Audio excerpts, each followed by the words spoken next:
कृष्णराज महाडिक आज प्रभाग क्रमांक 3मधून महानगरपालिकेच्या निवडणुकीच्या रिंगणामध्ये आता उतरण्याचं निश्चित झालेलं आहे आणि याच पार्श्वभूमीवरती आज मोठं शक्तिप्रदर्शन करत उमेदवारी अर्ज दाखल करण्यासाठी ते आपल्या कार्यकर्त्यांसह रवाना झालेत.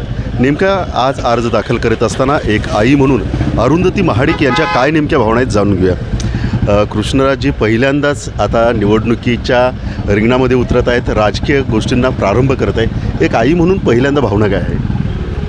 माझा खूप त्याला आशीर्वाद, शुभेच्छा आणि एक चांगलं नेतृत्व काम करण्याच्या दृष्टीने तयार होत आहे आमच्या घरातनं, याचा नक्की आनंद आहे. साहेबांचं खूप चांगलं मार्गदर्शन त्याला आहे आणि खास करून जेव्हा आपण राजकारणात येतो तेव्हा थोडंसं समाजाच्या प्रती जी संवेदनशीलता पाहिजे ती त्याच्यात खूप आहे असं मला वाटतं आणि आपण सगळ्यांनीच त्याचा अनुभव घेतला आहे. खूप लोकांना तो मदत करतो, त्याच्यामुळे नक्कीच प्रभागाचा विकास या दृष्टिकोनातून तो चांगलं काम करेल आणि आनंद आहे की तो ह्याच्यात राजकारणात आता येत आहे.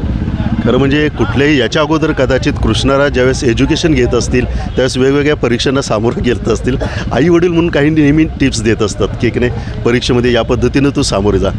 या राजकीय दृष्टिकोनातून सामोरे जात असताना एक आई म्हणून किंवा वडील म्हणून खासदार धनंजय महाडिक यांनी काही त्यांना टिप्स देऊ केलेत का? नाही, साहेबांनी आम्हाला नेहमीच हे सांगितलं आहे की ज्या समाजात आपण राहतो त्या समाजाचं आपण काहीतरी देणं लागतो आणि महाडिक कुटुंबाचं आज कोल्हापूर जिल्ह्यात किंवा महाराष्ट्रात या पद्धतीनेच नाव लौकिक आहे की समाजाच्या प्रती नेहमीच एक पाऊल पुढं जाऊन लोकांची मदत करणं.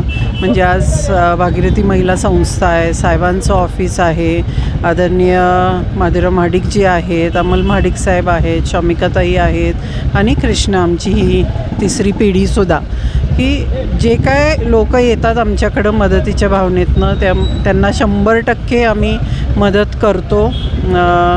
त्या ह्यानेच मला वाटतं साहेबांच्या मार्गदर्शनाखाली ही तिसरी पिढी येते आहे. ह्याचं मार्गदर्शन पण आहे आणि खूप खूप आनंद आहे. एक शेवटचा प्रश्न, गेल्या काही दिवसांपासून समाज माध्यमांवर एक चर्चा आहे की राजकीय वारसदारच रिंगणामध्ये आल्यामुळं हा राजकीय वारसदारांनीच त्याच्यावरती हक्क सांगितलेला आहे. काय कशा पद्धतीनं बघता या सगळ्या गोष्टींकडे?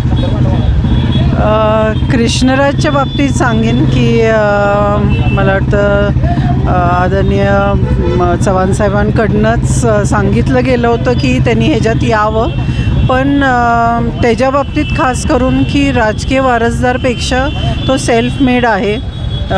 त्याच्यामुळं अगदी म्हणजे त्याच्या रेसिंग करिअरपासून आज जे काय आयुष्यात तो करतो आहे, बिझनेसेस करतो आहे, खूप अभ्यासपूर्ण तो ह्या सगळ्या गोष्टी करतो, खूप मेहनती आहे.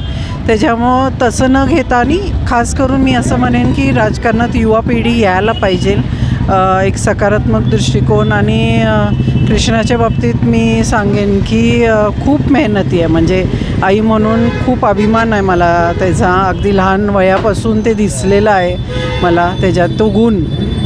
त्याच्यामुळं तो ह्याच्यात येणं आणि ह्याच्यातनं फक्त कोल्हापूरचा विकास हेच ध्येय ठेवून आम्ही त्याला ह्याच्यात आणलेलं आहे, किंबहुना पक्षाने त्याला ही संधी दिलेली आहे. तर एकंदरीतच कृष्णराजच्या समोर एक ध्येय आहे, प्रभागाचा विकास आहे आणि त्याच दृष्टिकोनातून तो निवडणुकीच्या रिंगणामध्ये उतरलेला आहे. याच भावना अरुंधतीजी महाडिक यांनी व्यक्त केलेल्या आहेत. मटन थाळी, चिकन थाळी, स्पेशल गावरान चिकन थाळी इतकंच काय, ऑर्डरनुसार मुंडी रस्सा आणि खेकडा थाळी. आणि हो, शाकाहारी लोकांसाठी खास व्हेज गावरान थाळी सुद्धा उपलब्ध आहे बरं का. चला तर मग अस्सल कोल्हापुरी जेवणाचा आनंद घेऊया. आजचा बेत फक्त रानवारा रिसॉर्ट मध्ये. संपर्क 9209 76 13 53. पत्ता कोल्हापूर पन्हाळा रोड, केरले, मानेवाडी.